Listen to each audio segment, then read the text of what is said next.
মনে হচ্ছে বহু বছর পর দুই বোন একসাথে করে নানু বাড়িতে আসলাম। বাড়ি থেকে যতই খেয়ে আসি না কেন, নানু বাড়িতে আসলেই তো আমার ক্ষুধা লেগে যায়, তাই ভাত নিয়েও বসে গেলাম। দুই বোন মিলে একটু বাজারেও আসছিলাম, আব্বা নাকি তার ছোট মেয়েকে একটা ওয়ার্ড্রোব কিনে দিবে। সবকিছু মিলিয়ে আজকে সারাদিনটা আমরা কি কি করলাম সেই নিয়েই থাকছে আজকের ভিডিওটা। তো আসসালামু আলাইকুম, আমি বৃষ্টি। কেমন আছো তোমরা সবাই? প্রায় অনেকদিন পর দুই বোন একসাথে নানু বাড়িতে আসলাম। এখন আর আগের মতো নানু বাড়িতে আসার একদমই ইচ্ছা হয় না। মানে আমার নানা মারা যাওয়ার পর থেকে তো আমাদের একদমই নানু বাড়িতে আসা হয় না। মাঝে মধ্যে যখন আমার নানু একটু কান্নাকাটি করে যে আমাকে কি দেখার ইচ্ছে হয় না তোদের, তখনই আসি আর কি। আমার আয়ন তো আসার সময় গাড়িতেই ঘুমিয়ে পড়েছিল, তাই এনে সাথে সাথেই শুয়ে দিলাম। আয়ন হচ্ছে টাইমে ঘুমায়, মানে ওর যখন ঘুমের টাইম হবে তখন ঘুমাতেই হবে, তা না হলে অনেক বেশি বিরক্ত করে, মানে কান্নাকাটি করে আর কি। এখানে আমার মামাতো ভাইয়ের ছেলে বসে বসে ঝালমুড়ি খাচ্ছিল, আর আমি মেয়ে জামাই বলাতে মিষ্টি একটা হাসি দিল। তো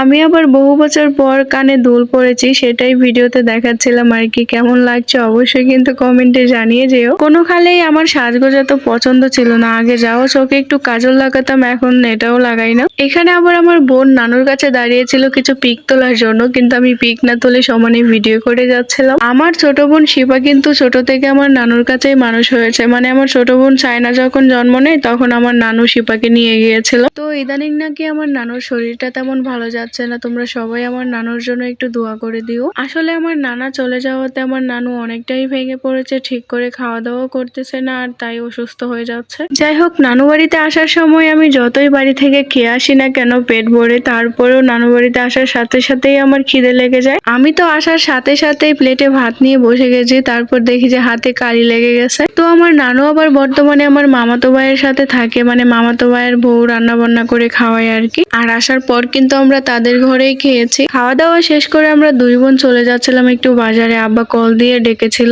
আমার আব্বা নাকি তার ছোট মেয়ে শিপাকে একটা ওয়ার্ড্রোব কিনে দিবে, সেটাই পছন্দ করার জন্য ডেকেছিল আর কি। ওয়ার্ড্রোবের দাম শুনে তো আমার আব্বার মাথায় হাত, মানে এত বেশি দাম চাচ্ছিল ওয়ার্ড্রোবের। দাম শুনে আমরা দুই বোনই বললাম যে থাক আব্বা, এখন আর নিতে হবে না, পরে না হয় হাতে টাকা হলে নিও। আমার আয়ান তো ঘুমিয়েছিল, সেজন্য সাথে করে নিয়ে আসা হয়নি। এদিকে আদনান তো বসে বসে শান্তিতে জুস খাচ্ছে। তো খুবই আফসোস হচ্ছিল, এসেও ওয়ার্ড্রোব গুলা নেওয়া হলো না। আসলে সব বাবারাই কিন্তু চায় মেয়েদের সংসারটা সুন্দর মতো সাজিয়ে দিতে, কিন্তু কখনো কখনো দেখা যায় যে সামর্থ্য কোলায় না। যাই হোক, বাজার থেকে এসে নানু বাড়ির পেছনটায় একটু দুই বোন আসছিলাম। এই জায়গাটা আবার আমাদের অনেক বেশি প্রিয়, আমরা তো মাঝে মধ্যেই আসি। শুধু আমরা না, মানে ওই এলাকার যারা আছে সবাই কিন্তু বিকালবেলা এসে এই জায়গাটায় আড্ডা দেয়। এখানে আবার আয়ান দাঁড়িয়ে দাঁড়িয়ে মাছ ধরা দেখতেছিল, এদিকে ওর গেঞ্জি যে হাতা পড়ে আছে সেটার দিকে কোনো খেয়ালই নেই। আমার নানাও একটা সময় এই জায়গা থেকে মাছ ধরতো, আর আমরা সবাই দাঁড়িয়ে দাঁড়িয়ে দেখতাম। খুব মিস করতেছিলাম নানাকে। বাজার থেকে কিনে আনা মাছ আর খাল বিল থেকে ধরা মাছের মধ্যে কিন্তু অনেক বেশি পার্থক্য আছে, মানে খাল বিল থেকে ধরা মাছগুলো কিন্তু খেতে ভীষণই স্বাদ হয়।